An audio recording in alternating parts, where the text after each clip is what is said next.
Standing in my late uncle's dusty shop, my cousins laughed. "Enjoy your inheritance of junk. We got the mansion and money." I smiled and said thank you. That night, while cleaning his office, I found a strange key and a note. What I discovered behind the old bookshelf made my heart stop. The ancient brass bell above the door chimed one last time as my cousins strode out of Harrison's Antiquities and Curiosities, their laughter echoing off the cramped shelves of what was now my inheritance. I stood alone in the dimly lit shop, surrounded by what they called worthless junk, my Uncle Theodore's lifetime collection of antiques and artifacts. "Have fun with your pile of dust, Sophie." Jennifer's voice carried through the door. "While you're cleaning, we'll be renovating the mansion." I ran my fingers along a nearby mahogany display case, leaving trails in the dust. At 32, I was the black sheep of the Harrison family. The one who'd chosen to study archaeology instead of business, who'd spent years on digs while my cousins climbed corporate ladders. Now Uncle Theo's death had brought us all back to Boston and his will had shocked everyone.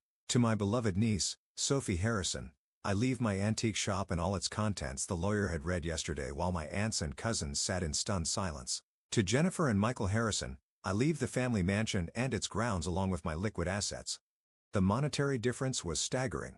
The mansion alone was worth millions, not counting Uncle Theo's substantial bank accounts. The shop? It had been struggling for years, barely breaking even. My cousins thought Uncle Theo was punishing me with this gift, but they didn't know Uncle Theo like I did. I remembered the summer afternoons I'd spent here as a child listening to Uncle Theo's stories about each artifact. He taught me to see beyond the surface, to understand that value wasn't always measured in dollars and cents. "Every object has a story," he'd say, his eyes twinkling behind wire-rimmed glasses.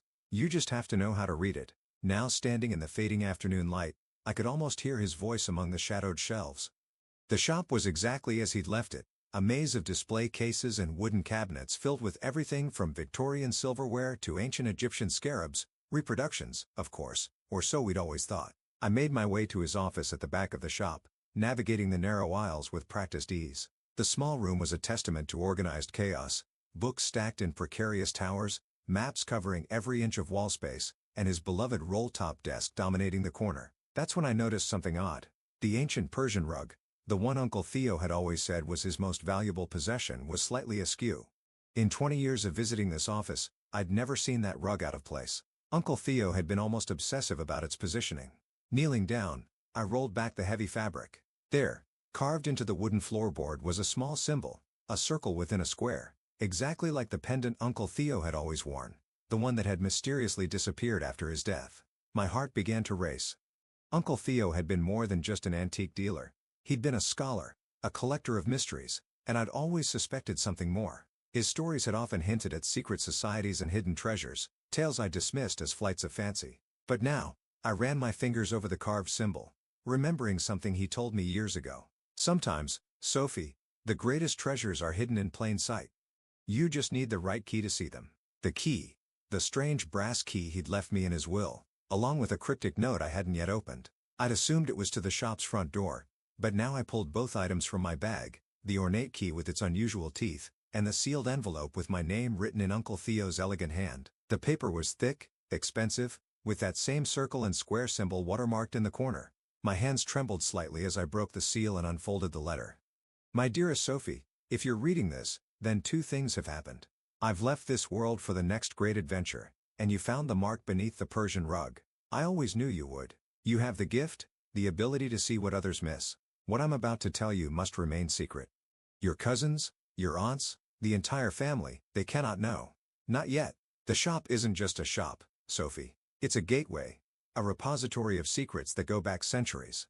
The Antiquarian Guild has protected these secrets for generations, and now that responsibility passes to you. But beware, there are those who would kill for what lies hidden here. Trust no one until you've seen the truth for yourself. Use the key, follow the signs, and remember what I taught you about reading the stories in objects. The first step is behind my bookshelf, the one with the treatise on Mediterranean pottery. The key will fit a lock you cannot see until you know where to look. All my love and all my trust, Uncle Theo. P.S. If Jennifer and Michael are being their usual charming selves about the inheritance, don't let it bother you. They have no idea what they've missed." I read the letter 3 times, my mind spinning. The Antiquarian Guild, hidden secrets. It sounded impossible, like something from a movie, but Uncle Theo had never been one for practical jokes in that symbol. Standing up, I moved to the bookshelf he'd mentioned. It looked ordinary enough, old volumes on pottery, archaeology, and art history. But when I ran my fingers along the edges, I felt something. A slight irregularity in the wooden frame right at eye level. Looking closer, I noticed tiny marks carved into the wood so faint they were nearly invisible. They formed a pattern similar to the one on the floor, but more complex. In the center was a small depression that looked like my hands shaking. I inserted the brass key. It fit perfectly. But before I could turn it, I heard voices outside the shop. Loud, angry voices. Through the office window, I saw 3 men in dark suits examining the shop's facade. They weren't family and they definitely weren't customers. "The old man's dead," one said, his voice muffled through the glass. "If it's here, now's our chance." I froze, the key still in the lock. Uncle Theo's warning echoed in my mind. There are those who would kill for what lies hidden here. The bell above the shop door chimed. They were inside. I had seconds to decide: turn the key and step into whatever mystery Uncle Theo had left for me, or face the men who were even now making their way through the shop. The key turned silently in the lock, and everything I thought I knew about Uncle Theo, about my inheritance, about reality itself, was about to change forever. Because what I found behind that bookshelf would not only solve a centuries-old mystery, but would also put me in the crosshairs of people far more dangerous than my spoiled cousins.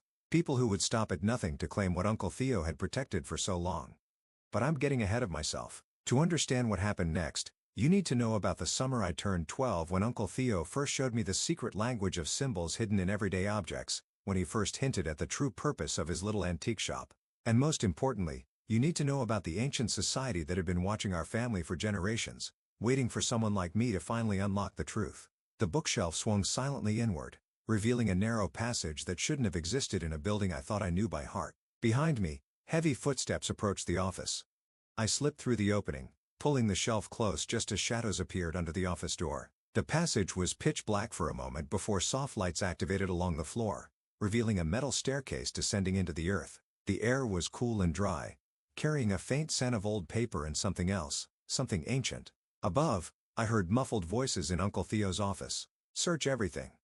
The old man must have left some clue about the collection's location. I descended the stairs as quietly as possible, counting the steps. 27. Uncle Theo's favorite number. At the bottom, I found myself in a room that defied belief. It was vast, far larger than the shop's foundation should have allowed. Climate-controlled glass cases lined the walls, filled with artifacts that made my archaeological training scream in disbelief. These weren't the reproductions we displayed upstairs. These were real. A perfectly preserved Greek amphora from the 5th century BCE. A complete set of samurai armor that predated the Kamakura period, Celtic torques that still gleamed with their original gold. And in the center of the room, a massive wooden table covered in maps, documents, and a state-of-the-art computer system that hummed quietly. "Oh, Uncle Theo," I whispered, "what were you really doing all these years?" On the table lay a leather-bound journal recently used. I recognize Uncle Theo's handwriting. Final entry. "They're getting closer. The Brotherhood thinks the collection is just artifacts, but they don't understand its true purpose. Safi will figure it out. She has the gift just like her grandmother did. The pattern in the Byzantine mosaic will lead her to." The entry ended abruptly. Next to the journal sat an old photograph I'd never seen before. Uncle Theo, decades younger, standing with a group of distinguished-looking people in front of an ancient temple. They all wore pendants with a circle and square symbol. A loud crash echoed from upstairs. They were tearing the office apart. I quickly scanned the room, looking for anything that might explain what I stumbled into. My eyes landed on a Byzantine mosaic fragment mounted on the wall, the one mentioned in Uncle Theo's final entry. Unlike the other artifacts, this piece seemed wrong somehow. The pattern didn't follow traditional Byzantine designs. Drawing on my training, I studied the mosaic's geometry. The tiles formed repeating patterns that seemed random at first, but as I looked closer, I realized they were a code. Numbers and letters hidden in plain sight using an ancient cipher system I studied during my doctorate. When translated, they read, "The collection guards the gate guards the truth. In unity lies the key to both." Below the mosaic sat an ancient wooden chest, its surface carved with the same circle and square symbol. Unlike everything else in the room, this chest had gathered dust as if Uncle Theo had wanted it to appear unremarkable. My hands trembled as I opened it. Inside lay hundreds of letters, documents, and photographs dating back centuries. Each bore the symbol of what I now realized must be the Antiquarian Guild. As I read through them, an incredible story emerged. The Guild wasn't just a society of collectors. They were guardians protecting artifacts that proved an alternative history of human civilization, Evidence of advanced ancient knowledge that could revolutionize our understanding of the past and possibly threaten the foundations of modern power structures. A sealed envelope addressed to me sat at the bottom of the chest. Inside was a USB drive and another note from Uncle Theo. Suffy, if you're reading this, you found the true inheritance. The collection isn't just artifacts. It's proof. Proof that human civilization is far older and more advanced than we've been led to believe. Proof that certain technologies and knowledge have been rediscovered and lost multiple times throughout history. The Brotherhood of the New Dawn wants to use these artifacts to control this knowledge to maintain their power over history itself. The Guild has fought them for centuries, preserving the truth until humanity is ready for it. Your cousins got the mansion because that's what they value, material wealth. But you, my dear, have inherited something far more precious, the truth and the responsibility to protect it. The USB drive contains everything you need: accounts, contacts, security protocols. The Guild will reach out once you've processed this information. Trust them, but verify everything. Remember what I taught you about questioning even the most basic assumptions. Your grandmother was one of our greatest members before she disappeared. Now you know why I spent so much time training you, preparing you for this moment. The gift runs in our blood, the ability to see patterns others miss, to read the stories hidden in ancient things. I'm sorry I couldn't tell you this in person. If you're reading this, it means the Brotherhood finally caught up with me, but they don't know about you. Use that advantage wisely. All my love, Uncle Theo. Yes. Check the inventory list carefully. Some of our most important pieces are disguised as worthless reproductions in the shop above, right under their noses, just where they'd never think to look. Footsteps on the metal stairs interrupted my reading, but these were different from the heavy tread of the men searching upstairs. These steps were deliberate, confident. Miss Harrison, a woman's voice called softly.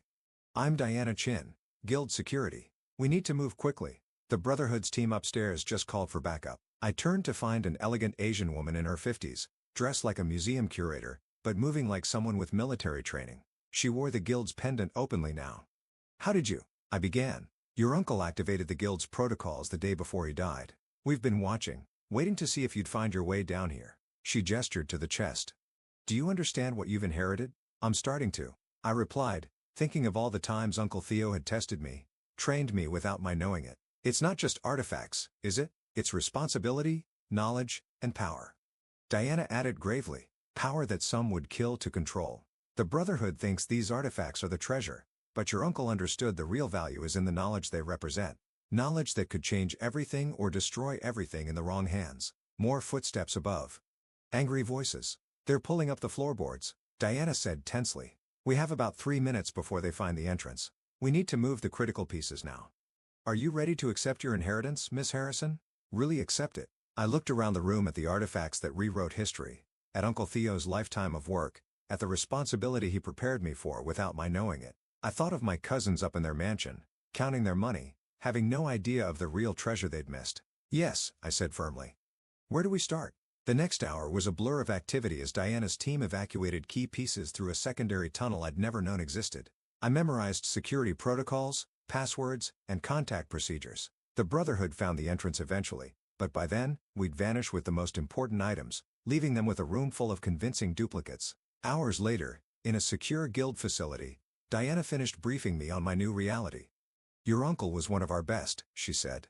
He identified you as his successor years ago, but we had to be sure. Finding your way down there, decoding the mosaic, that was your final test. And if I failed, the Brotherhood would have found an empty room and you would have inherited exactly what they think you did. A struggling antique shop. She smiled. But you didn't fail. Welcome to the Guild, Miss Harrison. That was 6 months ago. The shop still stands, still selling reproductions to unsuspecting customers. My cousins still laugh about my worthless inheritance at family gatherings.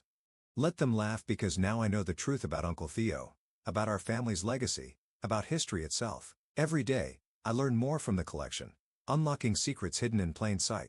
The Brotherhood is still searching, of course, they always will be, but they're looking in the wrong places just as they always have. Because the real treasures aren't in secret rooms or hidden vaults, they're scattered throughout the shop above, disguised as worthless trinkets, telling their stories to anyone who knows how to read them.